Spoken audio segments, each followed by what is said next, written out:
Any hoozles. Let's talk about lemons. Lemon. Okay. Lemon8. They're not lemonade. Lemon8. Okay. The number What 8. is Lemon8?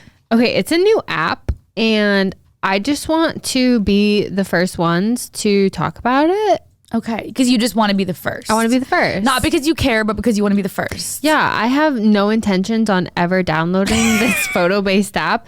It's okay. Literally no intentions. So anyone that's listening, just continue listening to purely appease Gail at this point. Yeah. Okay. It is a photo-based app that is a mix between Instagram and Pinterest. Okay. Oh. So the layout features 2 columns. You have content side by side. So there's a feed, which its focus is to... Okay. The feed's focus is... I said...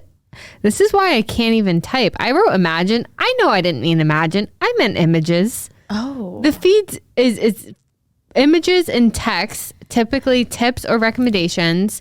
And then there's almost blog length posts allowed. So there's like no limit on how much you can type. And basically it says they aim to build the most inspiring and informative platform to discover, share, and bring ideas to life. So basically it's just like another place for you to post photos. You know on Pinterest how you make your Pinterest boards? Like of photos of like, oh, your wedding. That's Pinterest, right? Yes, but like I'm just trying to figure out how you could really cross that with Instagram, because I feel like Pinterest people and Instagram people are so different. They are different, and maybe I should download this just so I know what's going on over there. But basically, it launched in the U.S. and the U.K. back in February, but it's been around globally since 2020 when it debuted in Japan, and since March of 2020, it's been downloaded more than 17 million times. Wow. That's crazy. So it's a cross between Pinterest and Instagram, and it's like you can post the way you can on Instagram, but you also have the ability to post more like blog type. I think that's interesting, and I wonder if, because it's the same owners of TikTok, right? Yeah. That started this. Okay. So it is interesting. I feel like TikTok is very much trying to like monopolize the market. It's owned by the same company that owns TikTok. Okay. It's called ByteDance. Right. Makes sense. And it's a Chinese company, which is fine and dandy, except obviously everyone knows that TikTok is now banned on government devices. I can't say like, and I can't say devices. TikTok is now banned on government devices, and they, lawmakers are worried that, the Beijing ties are, what do you want to call it? They're a danger to our society for some reason. So it's banned on government devices. It could be banned on personal devices one day. I don't think it's going to happen, but I think whoever created Lemon8 is trying to get ahead of the game. And if TikTok is banned, like this is supposed to be the new up and coming thing app. I love you talking about like consumer like data, like privacy rights. It's the best. Right. Okay, that makes sense. I also just think so.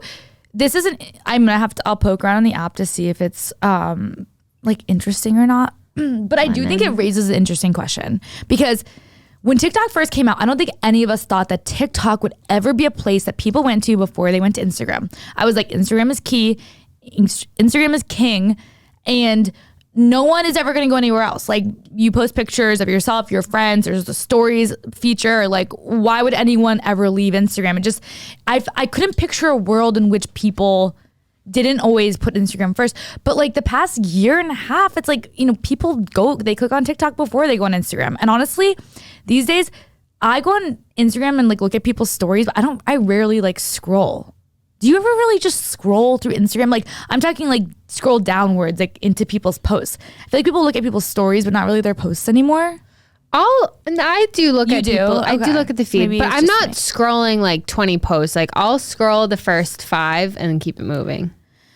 Right, exactly. And I feel like people will still view people's stories because they like to know what they're doing in the moment. But I just think our culture has gotten so fatigued to just seeing perfectly post pictures and hot girls in bikinis, or a girl with like perfect makeup, or a dude that just don't do this, but a shirtless guy. Like we're like, all right, we've seen it, you're pretty, let's move on. And I feel like people have become way more interested in what is this person doing right now? Like, are they on vacation? Are they traveling? Are they with their friends? Are they with their family? Like, or did they just get a new dog? Like, I think the stories is like a real-time update, and people are so obsessed with knowing what other people are doing that they're like, I don't even really care about the posts as much anymore. Yeah. Like, I'll creep on a girl's Instagram if I'm trying to like figure out her vibe, but I'm not really like scrolling through Instagram the same way. So I think TikTok is obviously with like the videos, and everyone's really into videos, became so popular. But I also do think that people are starting to wonder, like, what's going to be the next thing, you know, after Instagram, after TikTok? Like, is there going to be another app that emerges that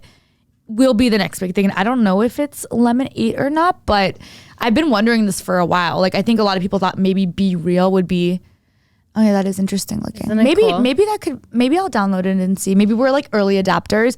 But I think a lot of people thought that Be Real was going to be the next big thing. And to be honest, I think it's died off, because unless you have like a lot of just dedication, like I'm not posting at like whatever time they give me every single day. Right. I just can't do it. I haven't opened up the app in months. And I don't care to.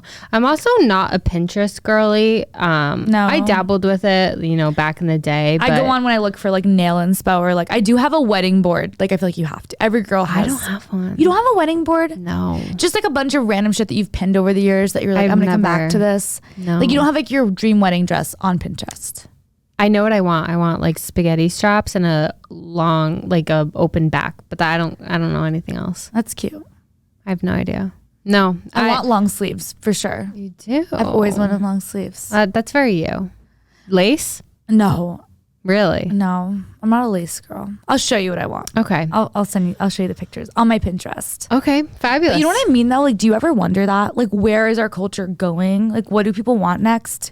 People are getting sick of the Instagram, like, you know, thoughts. I think the problem with Instagram is truly the algorithm. I think Instagram doesn't care anymore about giving the people what they want. All they want to do is push ads. It's all ads. And it's literally all ads. And all people want is just chronological order and to see who their ex-boyfriend followed in chronological order.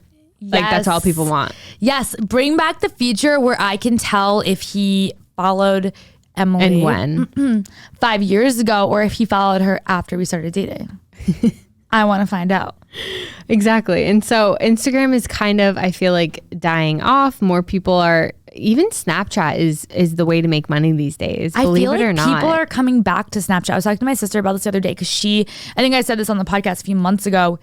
She like unfollowed a bunch of people on Instagram, but also like recently deactivated her Instagram, because she's like, you know what? It's all ads. So either I'm going to go on there and buy something, or I'm going to go on there and it's going to be some like, you know, bitch that's like, you know, a size 0 and is like perfect, like drinking her perfect latte and like in a perfect room. And I just like, I don't know if I need to see that. Like, it's just not really benefiting me.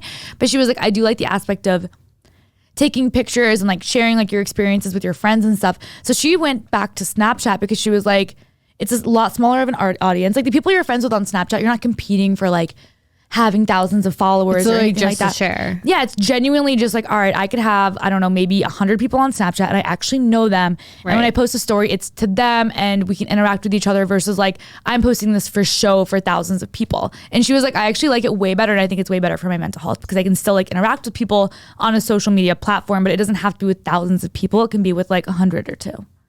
That's so I feel like I think you're right. I think people are going back to that. Well, I mean, you think who are the fuckboys of TikTok? What are their names? Like the old school ones, like the Sway House and like the Hype House. Yes, they are making a killing on Snapchat. You think they're making bank on TikTok? No. Wait, they're making a killing on Snapchat. Wait, what do they do? They're just posting, and then Snapchat allows ads also, so you really can't escape ads. It's kind of just the world we're living in. True. But they're making money off of placing those ads throughout. Maybe I'll get back on Snapchat. I don't think I've genuinely... You haven't been on Snapchat in years. I don't think I've opened or answered a Snapchat in probably a year and a half. Like, I really can't tell you. I think longer. Maybe longer. Honestly, I cannot tell you the last time. Like, I pretty sure I answered someone's Snapchat through maybe like 6 months ago that they had sent me, you know, 6 months before that. And they were like, I don't even know what I said to you. I was like, ha, so funny. And my friend Delaney's like, how the hell am I supposed to know what you're replying to at this point? I know. I had to quickly learn when we became friends that it wasn't personal. You just don't check it. I was like, this bitch doesn't open or answer. It's too many competing platforms, and it is stressful. Like, so this is a 2-in-1 platform. Honestly, it kind of is aesthetically pleasing. I just don't really get what is this supposed to be? Yeah, I don't know what it's supposed to be. Okay, let's do this. Let's download it. Let's get out there. Oh God. And let's just see if we like it. And if we do, then we should report back. Are we just gonna view, or are we posting? Maybe we just get on there. Should we try to make it on Lemon8? Is that the key to success? Like, you know, when people what the fuck are we doing? You know, when those people are out there who, like, in their Instagram bio, they'll be like 20,000 followers on TikTok, like 15,000 followers on like Snapchat, like whatever. Like they put that. I know, I hate it. But like, imagine we put like 5,000 followers on Lemon8. People are like, what the